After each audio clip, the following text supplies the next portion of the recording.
Welcome to Our Own Voice, a partnership in mental health awareness in cooperation with NAMI Wichita and KSUN Community Radio. NAMI is a national alliance on mental illness. We are the largest grassroots advocacy network for people with mental illness and their family members, with over 800 national affiliates and 13 Kansas affiliates, with NAMI Wichita being one of those 13. We provide awareness, support, education, and advocacy for people affected by mental illness. Our purpose here is to provide a community conversation on KSUN Radio that gives insight into what it's like to live with a mental illness. Our intention and hope is that our program will change attitudes, assumptions, and stereotypes about people with a mental health condition, and in so doing, we will stop the stigma associated with mental illness. My name is David Larson. I am very pleased and proud to be your host today, and I am a person living with mental illness. I'm in recovery for major depressive disorder. Like everyone, I struggle with the ups and downs of emotions and the challenges of being fully human, but I am doing great. And I know I have many gifts to offer my family, my friends, and my community. Now, before I get too far into the program, I want to introduce David Peterson, our executive producer. Hello, David. Hello, David. And our technical producer is Mike Padilla. Hello, Mike. With an assist from Matthew. Well, I'm gonna get to Matthew. Right. So, hello, Mike. Hello. All right. And Matthew, it's good to have you here as well. Greetings, everyone. Thank you. I like it that David dresses like an executive. Because he is the executive producer, don't you? Yes, yeah. I don't have my coat and tie on. Well, no, but you look very executive today. I thought. That's he's what I he's was definitely more executive than how I dress. Well, but we weren't talking about you. Yeah, that's true. You were talking about the other David. So, all right. Well, anyway, thank you all for being here, for sharing with me and our guest today. And speaking of our guest, it is my pleasure to introduce our guest, which is Victoria. Hello, Victoria. Hello, David. Now, do you go by Victoria, Vicky, or some other name that I can't even comprehend? I prefer Victoria. Victoria, okay. Vicky gets spelled many different ways. It does. Usually not the way that I would spell it. And my husband calls me Tori. But okay. Well, everybody else calls me Victoria. I have a sister-in-law called Tori. So I understand that entirely. Mm-hmm. Okay. Well, let me start off by asking you, where were you born and where did you grow up? I was born in North Dakota, and I grew up on a small farm in rural North Dakota. There weren't too many cities close by, and I went to a school in a one-room country schoolhouse for 8 years. That was in the middle of the prairie, no running water on the property at all, so parents had to bring water to the school. There was an outhouse for the use of the students, and what really surprises me looking back today is that some of the teachers actually lived in the school building under those conditions. Wow. So there was school every day regardless of what the weather was like. Yeah, it wasn't a matter that the teacher couldn't get to school because the teacher was at school. The teacher was there. Yeah. All right. Well, so what high school did you graduate from? I went to Braddock High School, which was 5 miles away from the farm, and was in a big class of 12, which was the largest class that they had had for a number of years. Some of my sisters were in classes of 3 and 4. Oh, wow. All right. And what was the mascot? Oh, Braddock Bobcats. The Braddock Bobcats. Yeah. All right. So you were a Bobcat. Orange and black. Orange and black. We look like Halloween all the time. Well, so do you have a family member or a friend with a mental illness? I do. I have a son, Todd, who lives with a mental illness. Okay. And can you share with us what his diagnosis is? His diagnosis is schizophrenia. Okay. And he was diagnosed at the age of about 21, and he is now going on 48 years old. Okay, so he's been living with it for quite some time. Yes, he has. And he's doing good, right? At this moment, today, he's doing very well. Good. But that changes from day to day. Yes, it does. And moment to moment. Yes, it does. And we have learned that you can't count on tomorrow because many things can affect his medications that he takes. For example, during his journey, he was diagnosed with cancer. And when he started the chemo, he had to be pulled off of his clozapine because his white cell count was being affected. And so we have had a number of times where he has not been able to continue his medication regimen because of conditions of his physical health. And, Okay. and All right. So, how do you cope with that when that happens? better today Okay. than 30 years ago.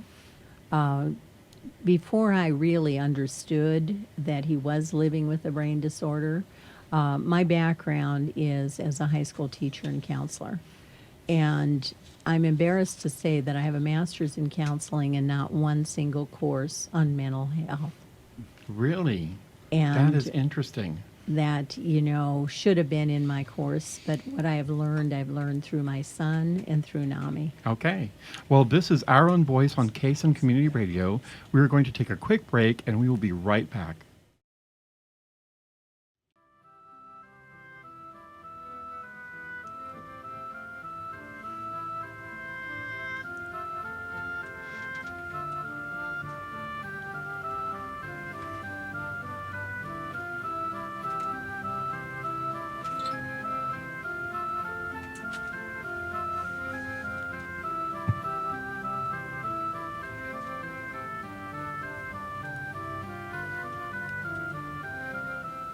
Welcome back to Our Own Voice, a partnership in mental health awareness in cooperation with NAMI Wichita and KSUN Community Radio.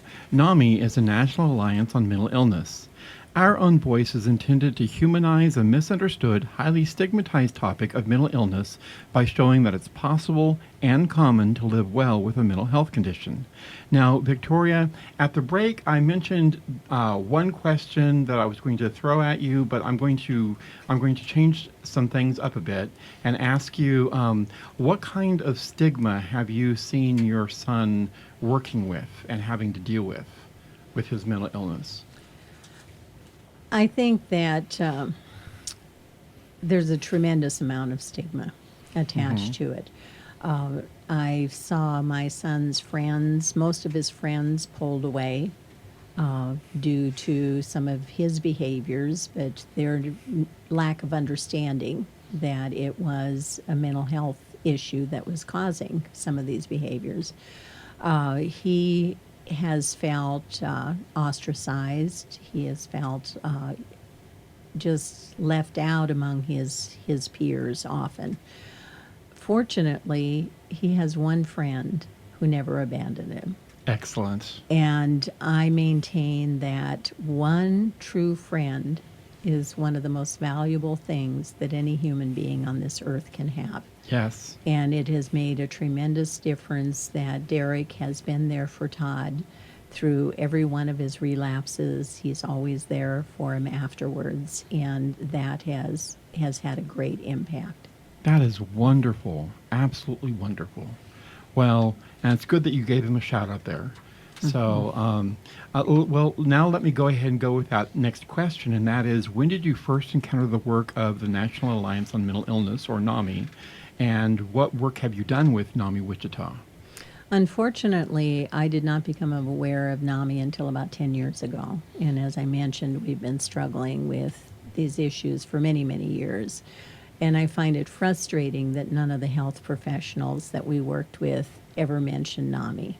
So a little more than 10 years ago, when I was quite desperate, when Todd was hospitalized at Osawatomie once again, and we weren't sure where we were going to go once he was discharged, and I went online and started looking, and I found the national website for NAMI, and then followed up by finding out, well, gosh, we have a branch right here in Wichita.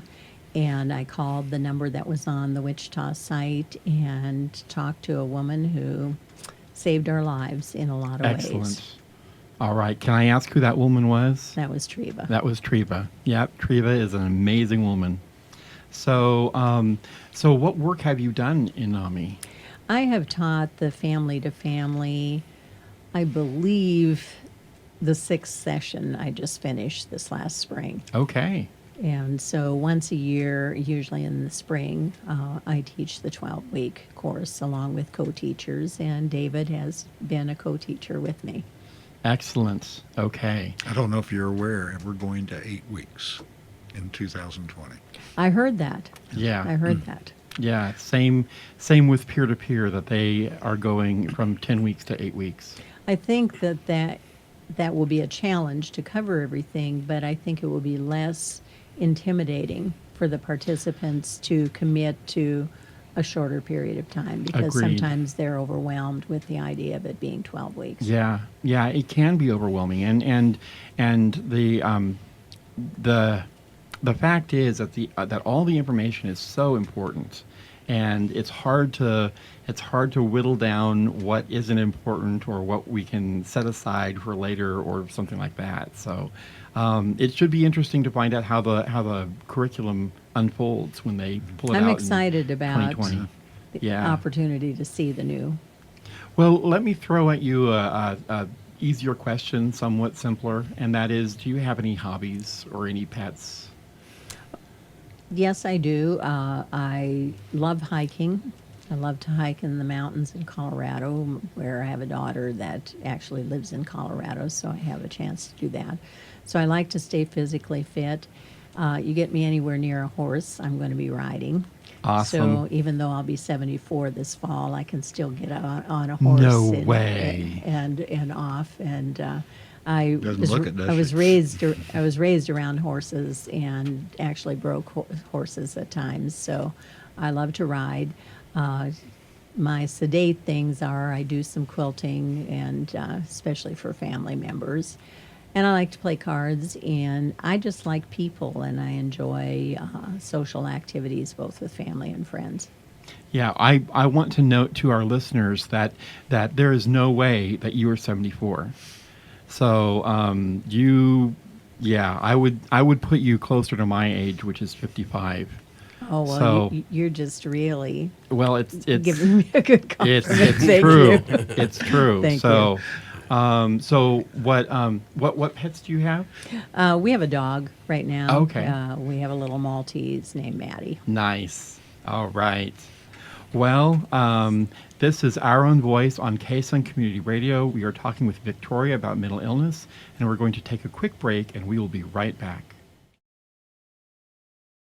If you would like to learn more about the National Alliance on Mental Illness and how you can get involved in mental health advocacy, please visit our website at NAMI.org.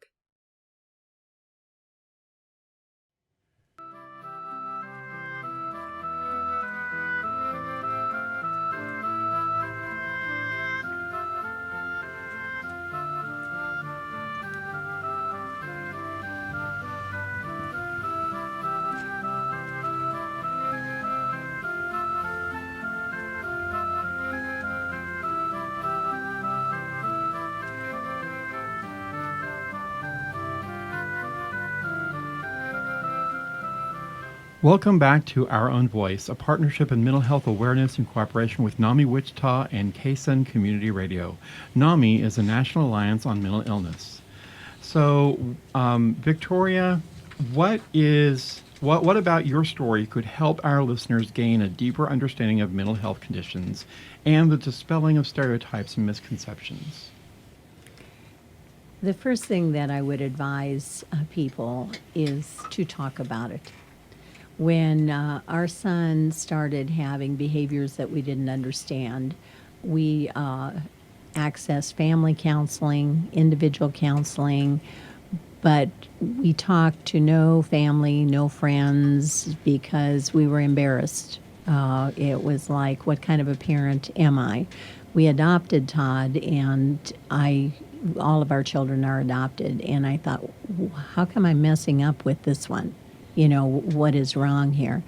And initially, we had very, very little help from the professional community, and it wasn't until Todd's brain disorder became so severe that it was obvious that he was hearing voices that he felt were very real, that I became aware we're dealing with something more than just behavioral issues. Even after he was diagnosed, our family and friends did not know that Todd had a diagnosis of schizophrenia. I didn't know how to explain that. When I would even mention it to a healthcare professional, sometimes the reaction I got was, "Oh, are you scared of him?" And Oh, wow. Todd has never been violent. That has never been a concern of ours. We've been concerned about his being a danger to himself sometimes with his behaviors, but never to us. But you would feel people backing up, almost immediately. But I've found now that I share Todd's story very openly and my story and my misconceptions, I'm amazed at how many people come forward and say, we're dealing with something too. Sometimes it might be a niece or a nephew or someone that's not immediate family, and they say, what can we do? Yeah. And I really recommend having a support group of people that have lived through it. Like I say, when I talked to Treva, within minutes, I felt a calm because I was talking to a woman who has a son like my son. And she could tell me, what she had learned. And that is just invaluable.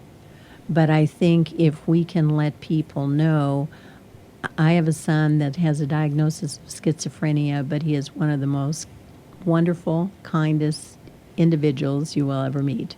And he is very loyal, and I think you'd like to meet him. And now I find that when I approach people that way, they're more open to meeting Todd. Yeah. Instead of, just wanting to avoid, if he's around. Yeah.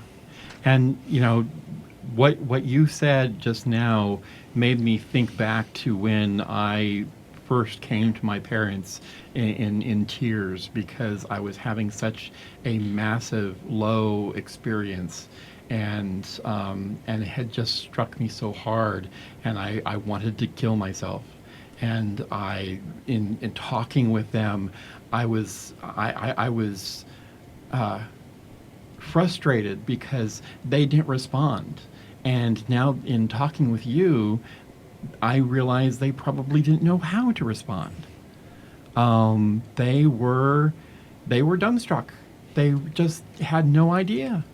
How do you deal with this? And it's one thing for the person who's going through it to say, how do you deal with it? It's something else entirely for the family and the friends to say that and have to come to grips with it. And how do you approach this?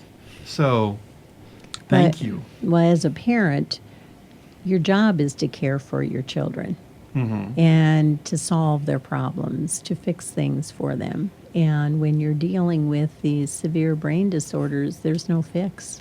That's right. And, so as family members, we have to come to an acceptance of our limitations, as well as the limitations that are caused by the brain disorder for the individual. And I think education is vital. Very true. And I have to agree with you. You have to talk about it. You have to get educated about it. It's so very important to understand that we are dealing with the organ, the brain, and dealing with all that it does in our bodies. So now I'm going to jump from you, Victoria, to David. And David, I know that you happen to have a wonderful phone number. This number is what I think Victoria called. Very possible. It's 316-686-1373 or 316-686-1373. The way I like to hear And, it. but I want to give some information about that on the backside. Sounds good. So, let's go ahead and progress. This is Our Own Voice on KSUN Community Radio. We are talking with Victoria, and we are going to take a quick break, and we will be right back.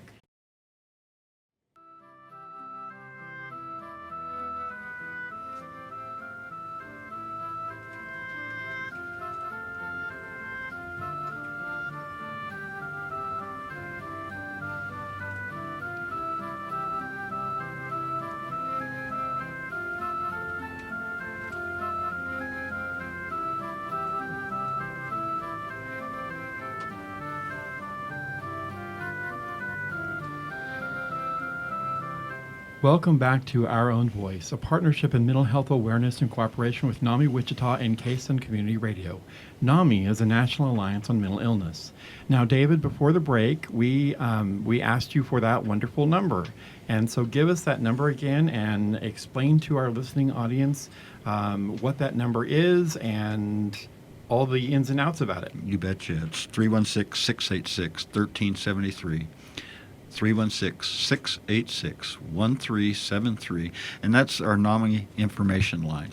And if you'll call that, just like Victoria called a few years back, we will try to help you, support you. We don't have all the answers, but we do have a lot of support that we can give you. We have educational classes that we can get you involved in to help better understand the circumstances that you are in, or if it's your loved one that's in it.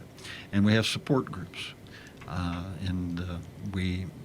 These are all at no charge. The class that Victoria took was no charge. The classes we give now are no charge. So please give us a call at the 316-686-1373. And don't call for an emergency, but call for information about NAMI. Okay, thank you very much. Well, Victoria, I'm going to throw a question at you that caught me unaware, and that is, what advice would you give to someone in your situation? As a family member of someone that is living with a mental health condition, I would recommend take care of yourself. Because what we found early on when we went to groups that were not mental health, but Families Anonymous groups that had teenagers with issues, we found that marriages were being broken up because of the stress in the family, from the illness. At that point, my husband and I made a decision that we would make sure that our relationship stayed strong, because that was the best way that we could be helpful to Todd in whatever he was facing. And we now have been married almost 54 years. So Congratulations. Excellent. That is awesome. So we did manage that, but to find joy in your life in spite of all of the drama, the uncertainty, the stress, the crisis that you have to face. Todd has often told us in recent years that no matter how bad things got for him when he had a psychotic episode, he always knew that his dad and I would be there for him. And he said that makes such a difference. And what I found was that if I could find joy in my life, in spite of the chaos that was going on, that helped Todd more than when I looked stressed out and acted stressed out, because then he felt guilty. He felt guilty and he would express that I'm sorry that I'm causing all these problems and everything. And I think if we can show him that we can have a happy life in spite of what challenges are thrown at us, that's the best advice I can give to family members. Take care of Excellent. yourself. Excellent, excellent, excellent. I want to piggyback off of that. And something I heard recently was you find joy through gratitude, and that if you can name 3 things that you are grateful for each day, in 21 days or 28 days, you build a gratitude list, a list of joy. And so can you name something that you're grateful for today? My faith and my family, number Okay. one. Okay. And Excellent. and I had someone ask me the question, are you sorry that you adopted Todd because of all of the things that you faced with him? And my response has been absolutely not. He's Exactly. been my son since the day that he was put into my arms. And I believe that the experience of raising Todd helped me to become a better teacher and a counselor. Because without the experiences that I was personally going through, I don't think I could have had the empathy that I needed for others that were facing the same thing. Excellent. All right. And I think something that I actually just thought of was having somebody like a friend. What was Todd's friends? His Derek. best. Derek. I feel like Derek probably was more help to him than than anything, because having somebody who's your friend, who's like in your in the same time of your life, it's easy to like relate to somebody. It's easy to it's like when I go to my parents for something, it's like, okay, it's just like mom or it's dad. But it's like when I go to my homeboy, it's like I can sit back and laugh about it, and it's just like we're gonna be like, you know what I'm saying? This is somebody that I can come to when I don't really want to come to my parents. You know what I mean? Because there's just some things that are just uncomfortable to come to your parents about. So having that friend makes all the difference. Yeah. Excellent. I think you're absolutely right. And Todd will make comments like, Derek knows I'm crazy and he still likes me. That's beautiful. You know, and that's awesome. Yeah. What if the normal people are the crazy ones and we're all sane? Good, that makes good sense. point. Wow. Well, with that, I'm going to say thank you for joining us for Our Own Voice on Case and Community Radio. Thank you to Victoria for talking with us about mental illness, and join us for our next Our Own Voice program.